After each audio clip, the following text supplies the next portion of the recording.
Hey. Everybody, this is Kelly Hans here with another video.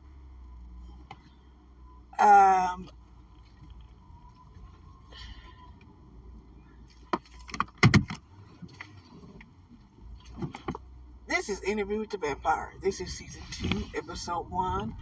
And the title is, What Can the Damned Say to the Damned? Now, this episode is all over the place. But I will give it one thing. At least it tried. So, okay. So, it starts off with a recap of Season 1. And there's a problem with it. Okay, so, as you may have heard, they have recasted Claudia. Now, instead of re-editing the new Claudia from the old Claudia, they are now showing clips of the old Claudia, the previous actors. Why? I don't know. I guess it's to make sure that she don't feel, my guessing, left out. I'm not sure. But Delaney Haynes is playing Claudia now in this season. And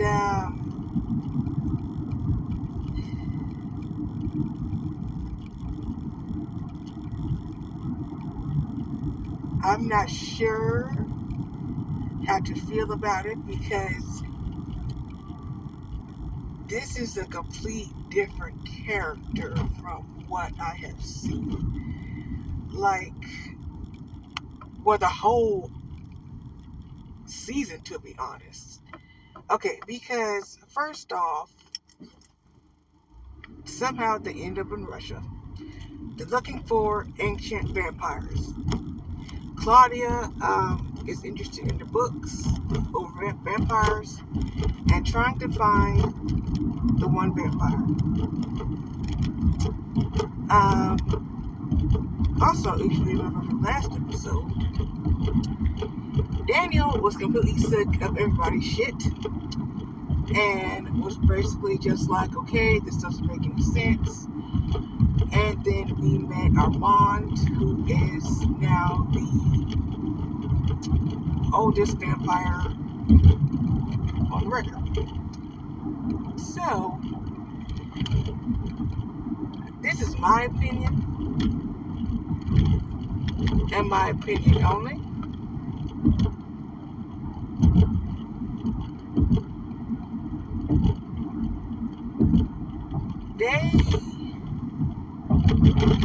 I did not like how they portrayed Armand in Interview with the Vampire, especially in the first season. Because when you think of Armand, you think of somebody that's prideful, cunning, clever, charming. If he would have been that way in the first season, it wouldn't have been a problem now. If he would have been the charming, seductive, confident, because I really can't see Armand, even in the books, hiding as a servant. I really can't see him doing that. I see him sort of as somebody as kind of like a staff in a way. So anyway,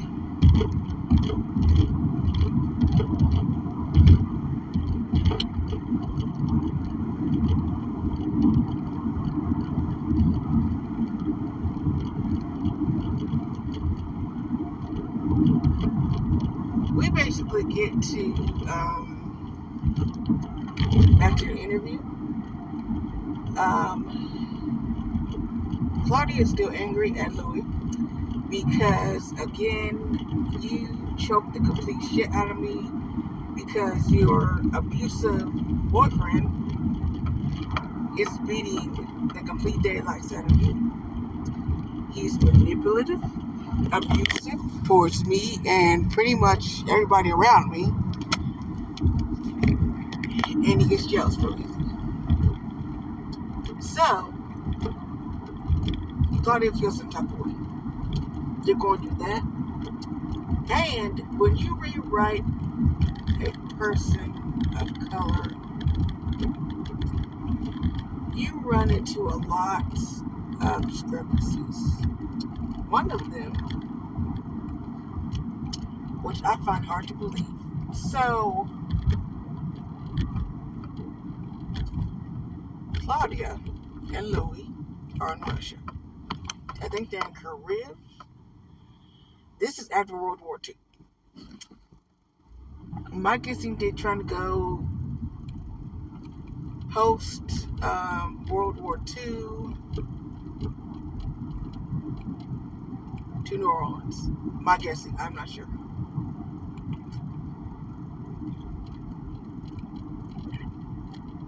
They run into a soldier, a German soldier at that, who has certain ideologies. Okay? I don't trust YouTube that good, so I'm going to put it like that. I find it hard to believe, depending on the soldier or even the commander, that they would literally walk out alive.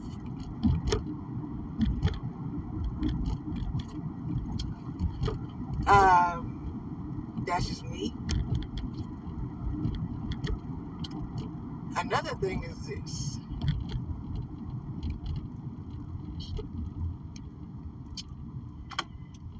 You're in way back then in Europe.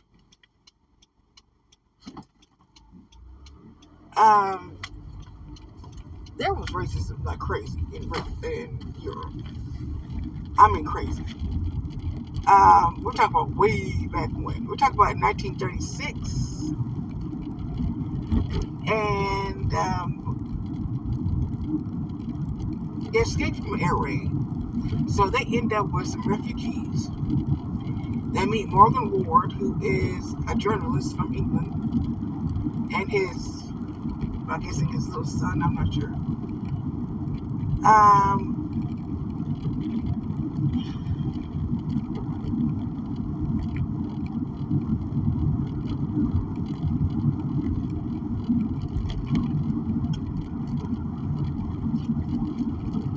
We find out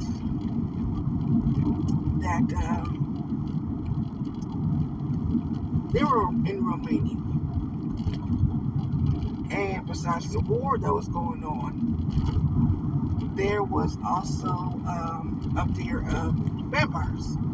So a lot of them had garlic, crucifixes, crosses, and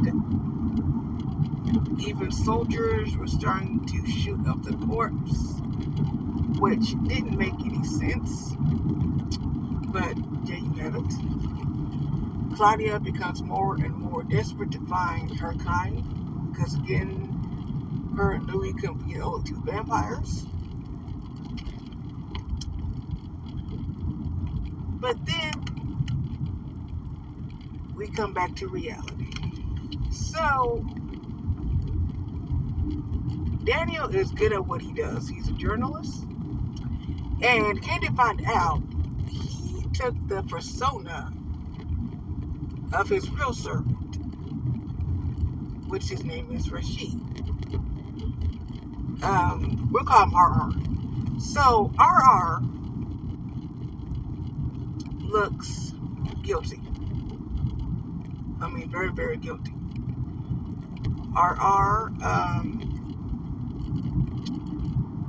is very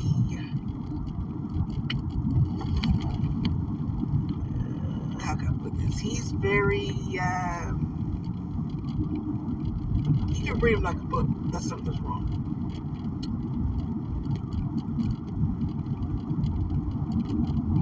Louis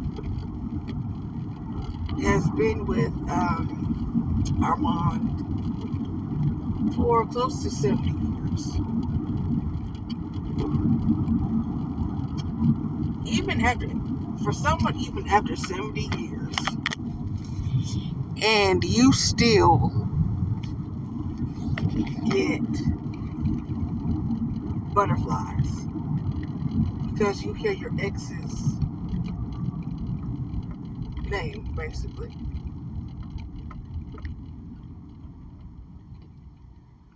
Because I think him and Lestat were together. I think in the book they were together for 80 years, 80 or 90 years. I forgot. Some odd number like that, or 65 years, one of those two numbers. I don't know. This episode was horrible. So they find a zombie vampire, who was a child to another vampire, who was an old world vampire. She threw herself in the fireplace and set herself on fire. And I'm just sitting there like, what is going on here? Louis and Claudia eventually head to Paris. Louis is still hallucinating over the stat. The stat is basically taunting him because at this point we don't know if the man is alive, dead, in purgatory, or whatever. But either way, Louis is losing his mind over the stat. Because no matter how hard or even far you run away, your true love will always come back. I mean, granted, Lestat's a pain in the ass in the books and in the movies. But I am hoping and praying that in this episode,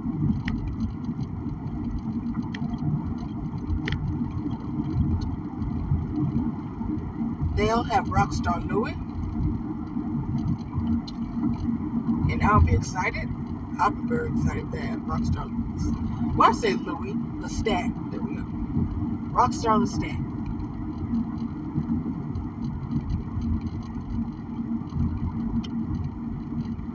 So I'm hoping that will come true. But either way, let's get back to it.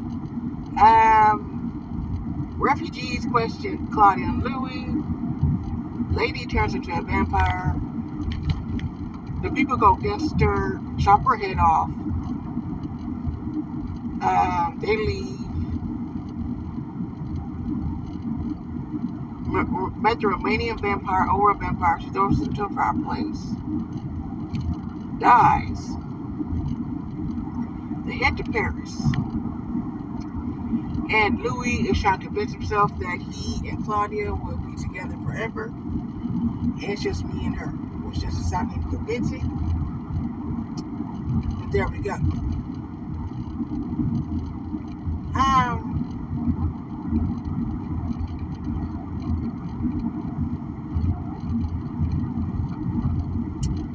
If I had to rate this episode, I'm going to be honest with you, I'll give it a 6 out of 10.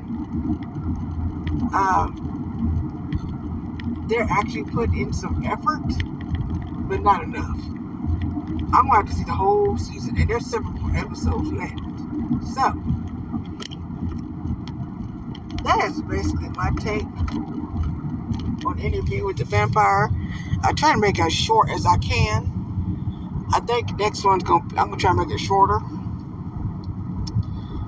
But either way, I don't know. We'll talk to you guys later. Be careful. Please be safe. I'll see you guys next week for episode 2. Bye-bye.